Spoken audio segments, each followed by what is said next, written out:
माजी मंत्री सुधीर मुनगंटीवार यांना स्वप्नाकिक महाराष्ट्र आर्यवैश्य महासभेच्या वतीने नांदेडमध्ये जीवन गौरव पुरस्कार देऊन गौरवण्यात आले आहे। सन्मान चिन्ह, मानपत्र व 1 लाख रुपये असे या पुरस्काराचे स्वरूप आहे।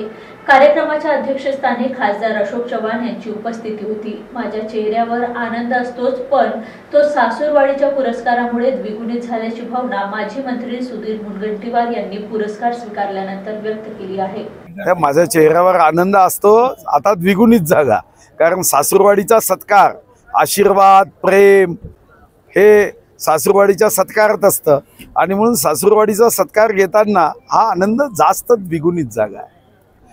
खरं तर धुसफूस होण्याचं कारण नाही। कधी कधी अर्थमंत्री म्हणून त्या जिल्ह्याची जी बैठक आयोजित केली जाते ती बैठक फक्त माहिती घेण्यापुरती असते।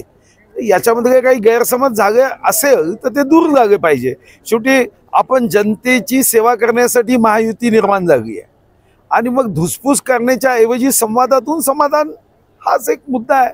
सर्वांना न्याय दिलाच पाहिजे। शेवटी जे तिथं शिवसेनेचे आमदार आहेत त्यांनाही तर न्याय द्यावाच लागेल ना।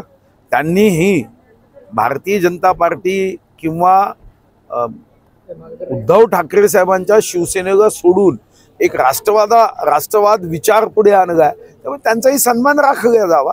पण अजितदादांची बैठक आणि त्यामध्ये निमंत्रण नाही असं मला वाटतं।